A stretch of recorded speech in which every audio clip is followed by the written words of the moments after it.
পৃথিবীর মানবজাতিকে এক ভয়ানক ধ্বংসের হাত থেকে বাঁচানোর জন্য ভবিষ্যৎ সময় 2042 সাল থেকে একটি মেয়ে টাইম ট্রাভেলের মাধ্যমে বর্তমান সময় 1988 সালে চলে আসে। সবথেকে আশ্চর্যের বিষয় হলো মেয়েটির জন্মই হয় 2015 সালে। 1988 সালে তো সে জন্মই নেয়নি, তাহলে জন্মের আগেই কিভাবে টাইম ট্রাভেল করে বর্তমান সময় 1988 সালে চলে আসে? তো মেয়েটি কিভাবে টাইম ট্রাভেল করে বর্তমান সময়ে ফিরে আসে এবং কেই বা তাকে ভবিষ্যৎ থেকে পাঠাচ্ছে, সেটাই আজকে আমরা জানবো এই মুভিতে। তো বন্ধুরা, আজকে তোমাদের জন্য নিয়ে আসছি আইনস্টাইনের স্পেশাল রিলেটিভিটি তথ্যের উপর নির্মিত রিভার্স টাইম ট্রাভেল নিয়ে দুর্দান্ত একটি মুভি। মুভিটির নাম in the shadow of the moon. মুভিটি টোটাল 4টি টাইমলাইনের উপর তৈরি করা হয়েছে। প্রথম টাইমলাইন দেখানো হয়েছে 1988 সালে, দ্বিতীয়টি 1997 সালে, তৃতীয়টি 2006 সালে এবং চতুর্থটি 2015 সালে।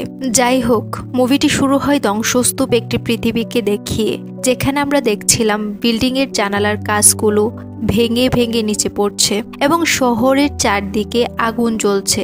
আর এ থেকে আমরা বুঝতে পারি যে পৃথিবী ধ্বংস হয়ে গেছে এবং সিনটি সেখানে কাট হয়ে যায়।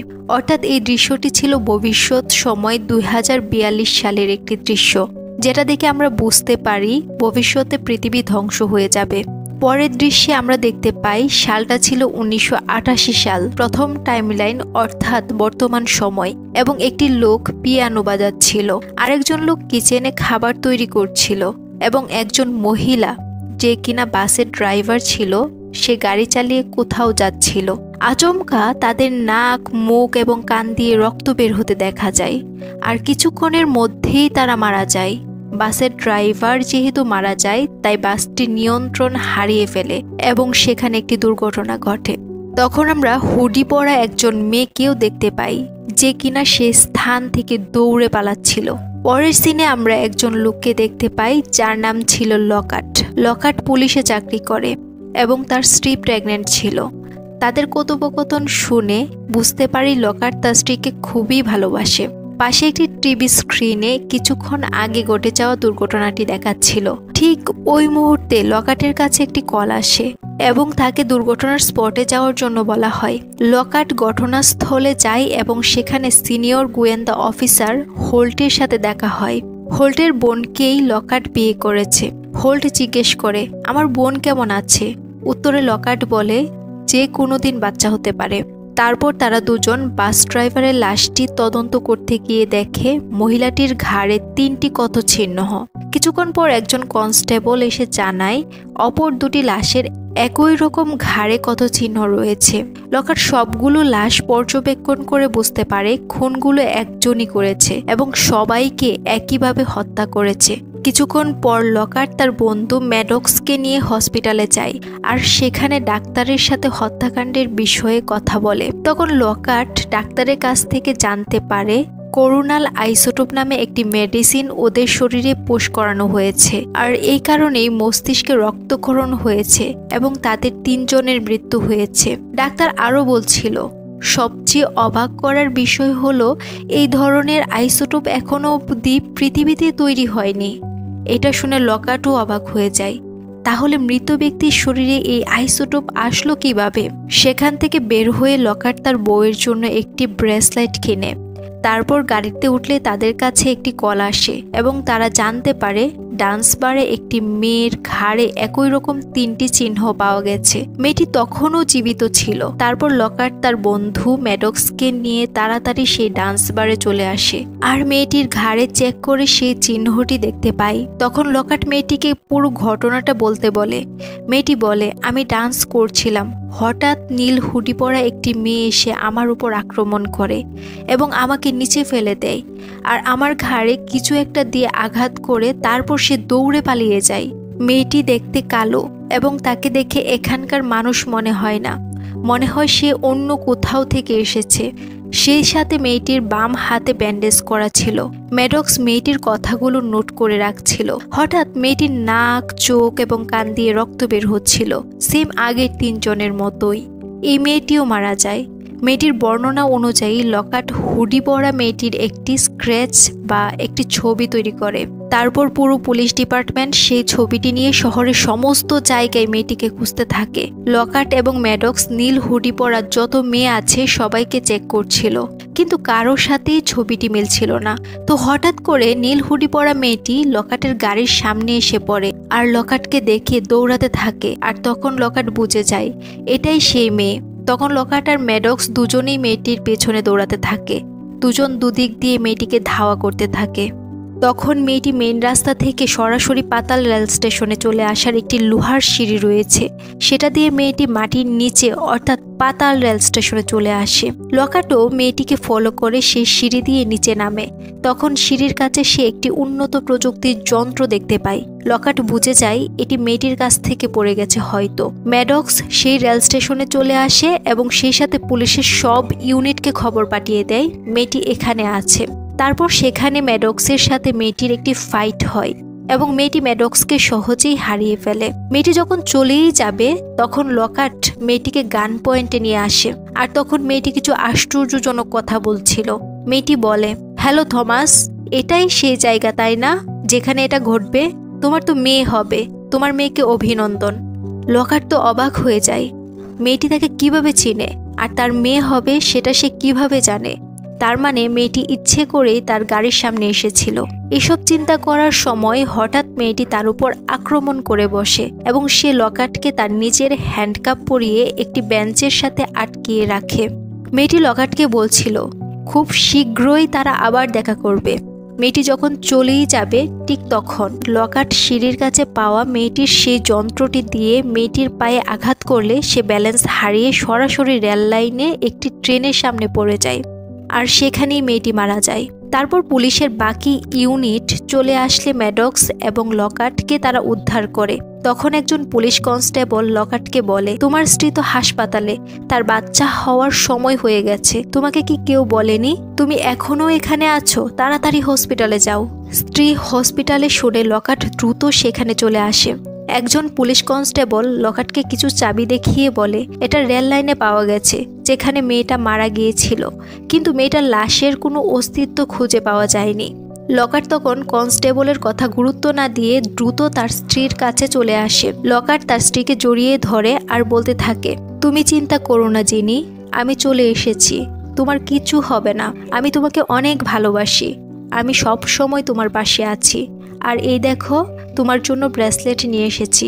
লকাটের স্ত্রীর নাম জিনি। জিনির কষ্ট দেখে লকাট পাগল হয়ে যাচ্ছিল, কারণ লকাট তো তার স্ত্রীকে অনেক ভালোবাসে। তারপর লকাটের ফুটফুটে সুন্দর একটি কন্যা সন্তান হয়, কিন্তু দুর্ভাগ্যবশত লকাটের স্ত্রী মারা যায়। পরের দৃশ্যে আমরা দেখতে পাই অনেকগুলো বছর পার হয়ে গেছে এবং সালটা ছিল 1997 সাল, দ্বিতীয় টাইমলাইন। লকাটের মেয়ের নাম ছিল অ্যামি, তার এখন 9 বছর বয়স।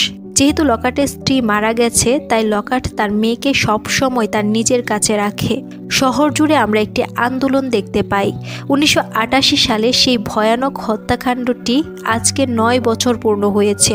ট্রেনের নিচে পড়ে সেই হত্যাকারী মেয়েটি মারা গিয়েছিল, এটা দেশের মানুষ বিশ্বাস করে না, কারণ তখন রেল লাইনে মেয়েটির লাশ পাওয়া যায়নি। পুলিশ অনেক খোঁজাখুঁজির পরেও লাশ পায়নি, তাই এই মামলাটি তখন ক্লোজ করে দেওয়া হয়েছিল। এ বিষয়ে আর কোনো তদন্ত করেনি, তাই দেশের মানুষ বিশ্বাস করে এটা পুলিশের একটা কারসাজি ছিল যেন তারা নিজেদের ব্যর্থতা ঢাকতে পারে। যাই হোক, লকাট তার মেয়েকে নিয়ে জিনির কবরে ফুল দিতে যায়। প্রতি বছরেই তারা ফুল দেয়, কিন্তু সেখানে গিয়ে দেখে আগে থেকেই কেউ সেখানে ফুল রেখে গেছে। কিন্তু প্রতি বছর সে যখন ফুল দিতে আসে তখন সেখানে আগে থেকেই কোনো ফুল দেখতে পায় না। আজকেই প্রথম দেখতে পেল। তারপর লকাটের কাছে একটি কল আসে আর সে শুনতে পায় 1988 সালে যেভাবে মানুষকে মারা হয়েছিল ঠিক একইভাবে আজকেও একজনকে মারা হয়েছে। লকাট দ্রুত ঘটনাস্থলে যায় আর দেখতে পাই লাশের ঘাড়ে সেই চিহ্নটি রয়েছে। লকাট সিসিটিভি চেক করলে সেখানে সেই হুডি পরা মেয়েকে দেখতে পাই। লকাট এখন আর পুলিশ অফিসার ছিল না, সে ছিল গোয়েন্দা অফিসার, মানে তার পদোন্নতি হয়ে গেছে। হোল্ট লকাটকে বলে, যে মেয়েটি মারা গেছে সে তো আর ফিরে আসতে পারে না, তাই ওই মেয়েটির ছদ্মবেশ ধরে কেউ হয়তো হত্যাটি করেছে। কিন্তু লকাট তখন চিন্তা করে দেখে মেয়েটি মরার আগে লকাটকে বলেছিল সে ফিরে আসবে। তাহলে কি 1988 সাল থেকে 1997 সাল ঠিক 9 বছর পর মেয়েটি আবার ফিরে এসেছে? তাই লকাট 1988 সালের সেই ক্লোজ হয়ে যাওয়া মামলাটি আবার ওপেন করে। আর তখন লকাট বিভিন্ন ফাইলের সাথে সেই চাবিগুলোও দেখতে পায় আর সেই যন্ত্রটিও দেখতে পায়। লকাট চাবিটা একজন পুলিশ অফিসারকে দিয়ে বলে এই চাবির ইনফরমেশন বের করার জন্য।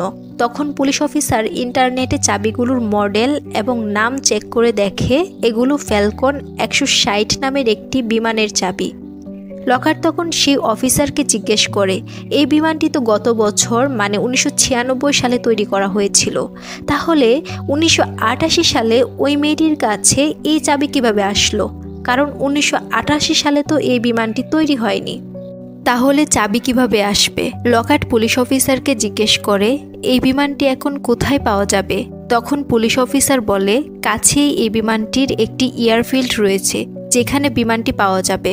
তখন লকাট চিন্তা করে সেই মেয়েটি প্লেন নেওয়ার জন্য হয়তো সেই এয়ারফিল্ডে যেতে পারে। লকাট এবং ম্যাডক্স সেই এয়ারফিল্ডের দিকে রওনা দিলে তাদের সাথে নবীন রাও নামে একজন লোক দেখা করতে আসে। তখন ম্যাডক্স বলে তোমরা যা বলার তাড়াতাড়ি বলো, কারণ আমাদের হাতে বেশি সময় নেই।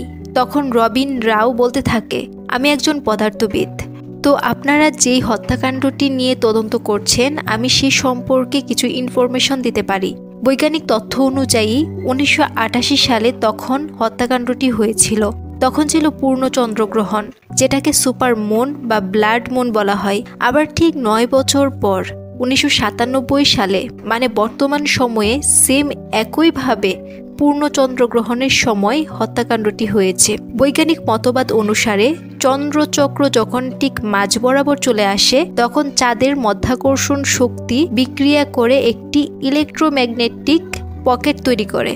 তখন সেখানে একটি সেতু বা রাস্তা তৈরি হয়, যে রাস্তা দিয়ে ভবিষ্যৎ থেকে অতীত অথবা অতীত থেকে ভবিষ্যতে যাওয়া যায়, মানে টাইম ট্রাভেল করা যায়। লকাট নবীন রাওয়ের কথা শুনে হেসে উড়িয়ে দেয় এবং এসবের উপর একটি সিনেমা বানাতে বলে। তারপর লকাট সেই চাবিগুলো নিয়ে বেরিয়ে পড়ে সেই এয়ারফিল্ডের উদ্দেশ্যে। সাথে ছিল ম্যাডক্স। সেখানে গিয়ে তারা মেইন গেট বন্ধ দেখতে পায়, কারণ তখন অনেক রাত হয়ে গিয়েছিল। ম্যাডক্স ফিরে যেতে চাইলে লকাট না করে সে ফিরে যাবে না, বরং সে ভিতরে যাবেই। তারপর লকাট গেটের উপর দিয়ে ভিতরে চলে যায় এবং সেখানে গিয়ে দেখে একজন মধ্যবয়স্ক লোক এত রাত অবধিও সেখানে কাজ করছিল। লোকটি লকাটকে দেখে অবাক হয়ে যায় আর জিজ্ঞেস করে তুমি কে আর এখানে কিভাবে আসলে? তখন লকাট নিজের পরিচয় দেয় সে একজন গোয়েন্দা অফিসার। লোকটির কপালে একটি কাটা দাগ ছিল, মনে হচ্ছিল কিছুক্ষণ আগেই সে ব্যথাটি পেয়েছে। তাই লকাট লোকটিকে জিজ্ঞেস করে এত রাত অবধি কাজ করছেন কেন, আর আপনার কপালে কাটা দাগ কিসের? কোনো সমস্যা হয়েছে এখানে? লোকটি বলে কোনো সমস্যা নেই, কিন্তু লকাটও বুঝে যায় সমস্যা তো অবশ্যই আছে। লোকটি হয়তো বলতে ভয় পাচ্ছে। তখন লকাট একটা কাগজ বের করে আর সেখানে লিখে কেউ কি এখানে আছে যে তোমার কপালে আঘাত করেছে? এই কাগজটি লোকটিকে দেয় আর বলতে থাকে এই যে আমার নাম্বার, কোনো সমস্যা হলে অবশ্যই আমাকে কল দিবে। উত্তরে লোকটি বলে হ্যাঁ অবশ্যই, ধন্যবাদ। লোকটি উত্তরে হ্যাঁ বললে লকাট বুঝে যায় মেয়েটি এখানেই আছে। আর তখনই আমরা মেয়েটিকে পাশের দেয়ালের আড়ালে লুকিয়ে থাকতে দেখি। মেয়েটি কোন দিকে আছে চিহ্ন দিয়ে দেখাও। লকাট কথাটি কাগজে লিখে লোকটিকে দেয় আর বলতে থাকে এখান থেকে টার্নপাইকে যাব কিভাবে? আপনি কি আমাকে একটি মানচিত্র এঁকে দিতে পারবেন? টার্নপাইক হলো আমেরিকার একটি শহরের নাম। লোকটির কাগজটি হাতে নিয়ে সেখানে একটি এরো চিহ্ন এঁকে দিয়ে লকাটকে বুঝিয়ে দেয় মেয়েটি ডান দিকে লুকিয়ে আছে। কিন্তু মেয়েটি খুব চালাক হওয়ায় সে বুঝে যায় লকাট এখানে কিছু একটা জানার চেষ্টা করছে। তাই সে আড়াল থেকে বেরিয়ে লোকটিকে গান পয়েন্টে নিয়ে আসে এবং লকাটকে তার বন্দুকটি নিচে ফেলে দিতে বলে। তারপর ওই লোকটিকে বলে লকাটকে বেঁধে ফেলার জন্য। লোকটি লকাটকে বাঁধার সময় লকাট বুদ্ধি করে ম্যাডক্সকে কল দিয়ে দেয় আর ম্যাডক্স কল রিসিভ করে এখানকার সব কথা শুনতে থাকে। তখন সে বুঝে যায় মেয়েটি এখানেই আছে। তাই সে তাৎক্ষণিক থানায় কল দিয়ে বলে দেয় মেয়েটি এই এয়ারফিল্ডে রয়েছে। তারপর ম্যাডক্স সেই এয়ারফিল্ডের ভিতরে ঢুকে এবং মেয়েটিকে গান পয়েন্টে নিয়ে আসে। তারপর মেয়েটিকে হাত উপরে তুলতে বললে মেয়েটি ম্যাডক্সের উপর গুলি চালিয়ে দেয় এবং ম্যাডক্স সেখানেই মারা যায়। ম্যাডক্স মারা যাওয়াতে লকাট খুবই কষ্ট পায়। তারপর মেয়েটি বাহিরে পুলিশের গাড়ির শব্দ শুনতে পায় এবং বুঝে যায় পুলিশ চারদিক থেকে ঘিরে ফেলেছে। তখন সে লকাটকে জিম্মি বানিয়ে সেখান থেকে বেরিয়ে আসে। লকাট মেয়েটির সাথে একটি বিমানে ওঠে আর তখন মেয়েটি লকাটকে বলে, আমাকে তাড়া করা বন্ধ করতে হবে, কারণ আমি পৃথিবীর মানুষকে বাঁচানোর জন্য আসছি। লকাট বলে, তুমি আমার বন্ধুকে মেরে ফেলেছ। তখন মেয়েটি বলে, এটা সম্পূর্ণ অনিচ্ছাকৃতভাবে হয়েছে, এটা আমার কোনো পরিকল্পনা ছিল না। লকাট জিজ্ঞেস করে, 1988 সালে তুমি আমার চোখের সামনেই ট্রেন দুর্ঘটনায় মারা গিয়েছ, তাহলে তুমি এখন কিভাবে বেঁচে আছো? তখন মেয়েটি বলে, প্রতি 9 বছর পর পর যখন চাঁদের পূর্ণগ্রহণ শুরু হয় তখন আমি ফিরে আসতে পারি, কিন্তু বেশি সময় থাকতে পারি না। লকাট বলে, ফিরে আসতে পারা মানে? কোত্থেকে ফিরে আসতে পারো? তখন মেয়েটি বলে, ভবিষ্যৎ থেকে ফিরে আসতে পারি। এই কথা বলে লকাটকে সে বিমান থেকে ফেলে দেয় এবং লকাট একটি সাগরে এসে পড়ে। লকাট পানি থেকে উঠে তীরে এসে দেখে বিমানটি সেখানে ক্র্যাশ করেছে, কিন্তু বিমানটির ভেতরে মেয়েটির লাশ ছিল না। তখন হোল্ট সেখানে চলে আসলে সে এবং তার টিম কেউই মেয়েটির লাশ খুঁজে পায়নি।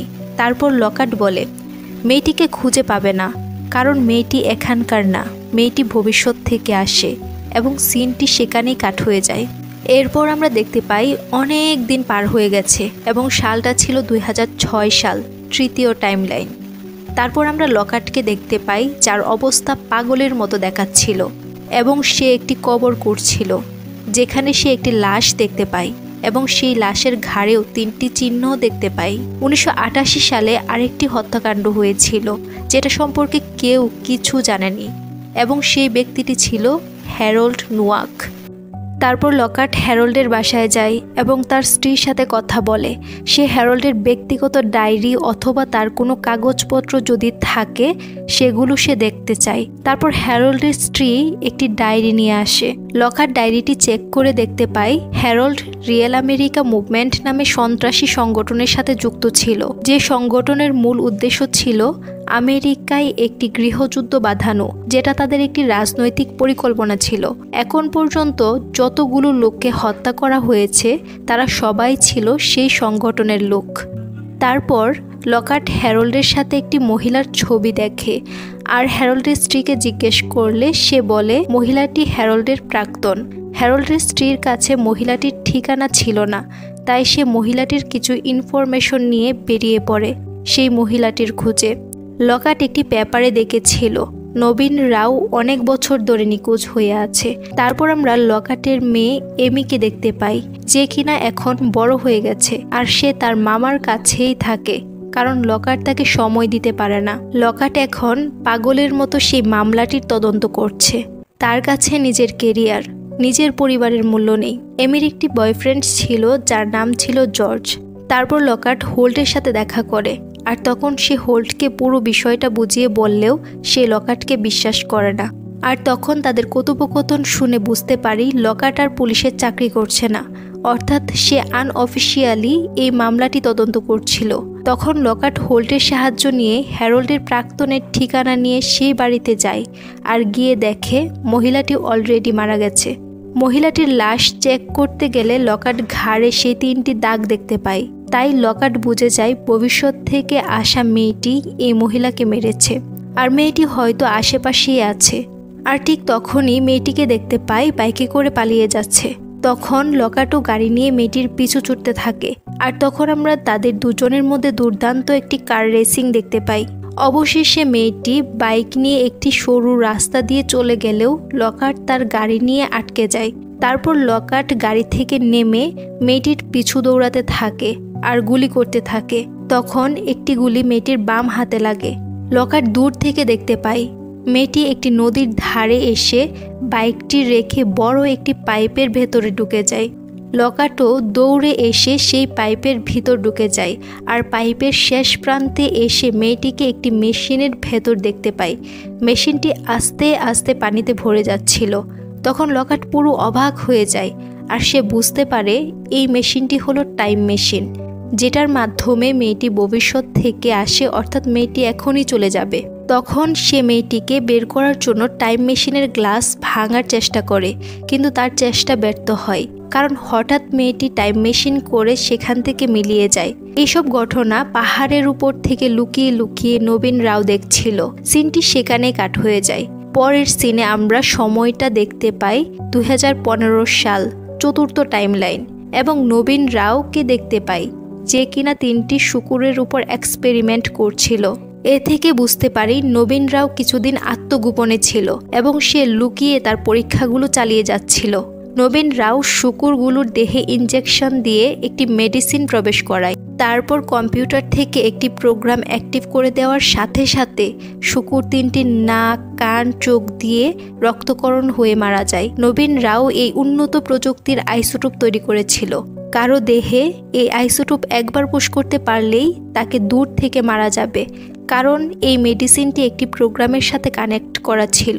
দূর থেকে প্রোগ্রামটি অ্যাক্টিভ করে দিলেই সাথে সাথেই মস্তিষ্কে রক্তকরণ হয়ে মারা যাবে। যাই হোক, পরের দৃশ্যে আমরা লকার্টকে দেখতে পাই, যে কিনা সে সাগর পাড়ে স্থায়ীভাবে বসবাস করে, কারণ সে জানে মেয়েটি আবার এখানেই আসবে 9 বছর পর, তাই সে অপেক্ষা করছে। তারপর লকার্ট তার মেয়ের একটি ভয়েস শুনতে পায়, যেখানে এমি বলছিল আজকে তার বাচ্চা হবে, তাই সে যেন হসপিটালে তাকে দেখতে যায়। লকার্টের মেয়ে এমির বিয়ে হয়ে গেছে জর্জের সাথে, আর আজকে তার বাচ্চাও হবে, কিন্তু লকার্ট সেই ভবিষ্যতের মেয়েটির জন্যই এখনও অপেক্ষা করছে। মেয়ের ভয়েস শুনে লকার্ট খুবই কষ্ট পায়। ঠিক তখনই নবীন রাওয়ের লোকজন লকার্টকে কিডন্যাপ করে নিয়ে যায়। নবীন রাও লকার্টকে গাড়ি করে কোথাও নিয়ে যাচ্ছিল। তখন নবীন রাও বলে, আপনি যেরকম মামলাটি নিয়ে তদন্ত করছেন, আমিও মামলাটি নিয়ে দীর্ঘদিন তদন্ত করার পর বুঝতে পারি মেয়েটি ভবিষ্যৎ সময় থেকে আসছে, আর সেটি আপনাকে বলছিলাম, কিন্তু আপনি বিশ্বাস করেননি। আর মেয়েটি সেই সব লোকদের হত্যা করছে যারা কিনা সন্ত্রাসী সংগঠনের সাথে যুক্ত। আর সবচেয়ে আশ্চর্যের বিষয়, মেয়েটি আমার আবিষ্কার করা টেকনোলজি ব্যবহার করে মানুষগুলোকে হত্যা করছে। তার মানে মেয়েটি ভালো কাজ করছে, খারাপ লোকগুলোকে মেরে ফেলছে। তাহলে কেন আপনি মেয়েটিকে আটকাচ্ছেন? মেয়েটির মিশন শেষ না হওয়া অবধি আপনাকে বন্দি করে রাখব। কিন্তু লকার্ট বলে, ভবিষ্যৎ রক্ষা করতে কি বর্তমানের লোকদের হত্যা করা ন্যায়সঙ্গত? তাই মেয়েটিকে আটকাতে হবে। তারপর আমরা লকার্ট এবং নবীন রাওয়ের মধ্যে একটি ফাইট সিন দেখতে পাই, আর লকার্ট সেখান থেকে পালাতে সক্ষম হয়। লকার্ট আবার সেই সাগর পাড়ে আসে, আর এইবার সে একটি ঝোপের আড়ালে লুকিয়ে থাকে। অবশেষে মেয়েটি ভবিষ্যৎ থেকে বর্তমান সময়ে আসে, পাইপ থেকে বেরিয়ে নদীর পাড়ে আসে। বাহিরে আসা মাত্রই লকার্ট তার দিকে বন্দুক তাক করে আর বলে, এবার তুমি পালাতে পারবে না। তখন মেয়েটি বলে, আমাকে মেরো না, কারণ এবার যদি তুমি আমাকে মারো তাহলে আমি সত্যি সত্যিই মরে যাব, আর কখনোই ফিরে আসতে পারবো না, কারণ আজকের দিনেই আমার জন্ম হয়েছিল। লকার্ট কিছুই বুঝতে পারে না। তখন মেয়েটি এমন কিছু কথা বলে যা শুনে লকার্ট অবাক হয়ে যায়। মেয়েটি বলে, আমার নাম রিয়া, আমি হলাম তোমার নাতনি। আমার বাবা জর্জ এবং মা এমি। আমার মাকে হসপিটালে নেওয়া হয়েছে, আর কিছুক্ষণের মধ্যেই আমার জন্ম হবে। লকার্ট বিশ্বাস করে না। তখন লকার্টকে একটি ব্রেসলেট দেখালে লকার্ট মনে করে দেখে তার স্ত্রী জিমি মারা যাওয়ার পর ব্রেসলেটটি তার মেয়ে এমিকে দিয়েছিল। তখন মেয়েটি বলে, ভবিষ্যতে এই ব্রেসলেটটি আমার মা আমাকে দিয়েছে, এবং সে আরও বলে তার জন্মের পর লকার্টই তাকে কুলে নিয়েছে। লকার্টের হাতেই সে বড় হয়েছে, আর সবচেয়ে আশ্চর্যের বিষয় হলো লকার্টই তাকে ভবিষ্যৎ থেকে অতীতে পাঠাচ্ছিল পৃথিবীর মানুষকে বাঁচানোর জন্য। সবকিছু শুনে লকার্ট খুবই ইমোশনাল হয়ে যায়। তার মধ্যে একটি অপরাধবোধ কাজ করে, কারণ সে 2006 সালে নিজের হাতে নিজের নাতনিকে গুলি করেছিল। আর এ কারণেই 1988 সালে ডান্স বারের সেই মেয়েটি মরার আগে বলেছিল যে তাকে আক্রমণ করেছিল তার বাম হাতে ব্যান্ডেজ করা ছিল। আবার 1988 সালে লকার্টের আঘাতের কারণেই মেয়েটি ট্রেনের নিচে পড়ে মারা গিয়েছিল। তারপর লকার্ট তার নাতনিকে সরি বলে এবং তার সাথে থাকতে বলে, কিন্তু রিয়া জানায় তার টাইম ট্রাভেলটি একমুখী, এখান থেকে চাইলেও ফিরে আসা যায় না। তাই সে লকার্টকে বলে, তোমার মেয়ের কাছে যাও, আর আমি চাই তুমি আমাকে কুলে নাও। এটা বলে রিয়া চলে যায়, আর লকার্ট সেই ব্রেসলেটটি বুকে জড়িয়ে কান্না করতে থাকে। তো মুভিটির মূল কাহিনী ছিল এরকম, রিয়া 2015 সালে জন্মগ্রহণ করে, আর ঠিক 9 বছর পর মানে 2024 সালে আমেরিকায় একটি গৃহযুদ্ধ শুরু হয়ে যায় এবং রিয়ার সামনে 11,000 মানুষ বোম বিস্ফোরণে মারা যায়। তো গৃহযুদ্ধটি এইভাবে দিন দিন বেড়েই চলছে। 2042 সালে পৃথিবীর অবস্থা আরও ভয়াবহ হয়ে ওঠে। একরকম ধ্বংসই হয়ে গেছে। গুটি কয়েক মানুষ বেঁচে আছে, তার মধ্যে নবীন রাও বেঁচে ছিল। 2042 সালে নবীন রাও ছিল একজন সায়েন্টিস্ট।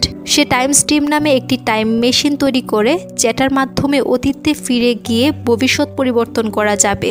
তারপর লকহার্ট তার নাতনি রিয়াকে সেই টাইম মেশিন দিয়ে অতীতে পাঠানোর সিদ্ধান্ত নেয়। তখন রিয়া ভবিষ্যৎ থেকে অতীতে এসে সেই সন্ত্রাসী সংগঠনের সকলের শরীরে নবীন রাওয়ের তৈরি আইসোটোপটি প্রবেশ করায়। আর বৃদ্ধ নবীন রাও 2042 সাল থেকে প্রোগ্রামগুলো অ্যাক্টিভ করে অতীতের লোকগুলোকে হত্যা করে। 1988 সালের নবীন রাও কিন্তু জানতোই না যে ভবিষ্যতে সে একটি টাইম মেশিন আবিষ্কার করবে। এখন আমরা টাইমলাইনের দিকে তাকালে দেখতে পারি মুভিটিতে দুইটি টাইমলাইন দেখানো হয়েছে। একটি হলো বাস্তব সময়, মানে লকহার্টের দিক থেকে সামনের দিকে, অর্থাৎ 1988 সাল থেকে 1997, তারপর 2006 এবং সর্বশেষ 2015। আরেকটি টাইমলাইন হলো বিপরীত সময়, মানে রিয়ার দিক থেকে পিছনের দিকে, অর্থাৎ 2015 সাল থেকে 2006, তারপর 1997 এবং সর্বশেষ 1988 সাল, যেখানে আমরা রিয়াকে ট্রেন দুর্ঘটনায় মরতে দেখছি। 1988 সালের টাইম ট্রাভেলটাই রিয়ার শেষ ফিরে আসা ছিল, কিন্তু লকহার্টের সময় থেকে চিন্তা করলে 1988 সালের টাইম ট্রাভেল ছিল প্রথম টাইম ট্রাভেল, কারণ সে 1988 সালে রিয়াকে প্রথম দেখেছে। 2015 সালের কথা তার মনে থাকবে না। আর রিয়াকে আমরা সব সময় একই রকম দেখেছি, মানে বয়সের কোনো পরিবর্তন নাই। এর কারণ হলো একজন ব্যক্তি যতক্ষণ টাইম ট্রাভেলের মধ্যে থাকবে ততক্ষণ তার শরীর বা বয়স পোজ হয়ে যাবে, অর্থাৎ সে বাস্তবে অনেক বছর আগে বা পরের ঘটনা ঘটালেও তার শরীর টাইম ট্রাভেলের বাইরে থাকে, তাই সে বুড়ো হয় না। আর এজন্যই রিয়াকে আমরা সব সময় একই রকম দেখেছি। যাই হোক, মুভিটি থেকে যে মেসেজটি দেওয়া হয়েছে সেটা হলো ভবিষ্যৎ গড়তে হলে কখনো কখনো আত্মত্যাগ ও কঠিন সিদ্ধান্ত নিতে হয়। তো বন্ধুরা, এই ছিল মুভির কাহিনী। কোনো জায়গায় বুঝতে সমস্যা হলে অবশ্যই কমেন্টে জানাবে, আর চ্যানেলটি সাবস্ক্রাইব করে পাশে থাকবে।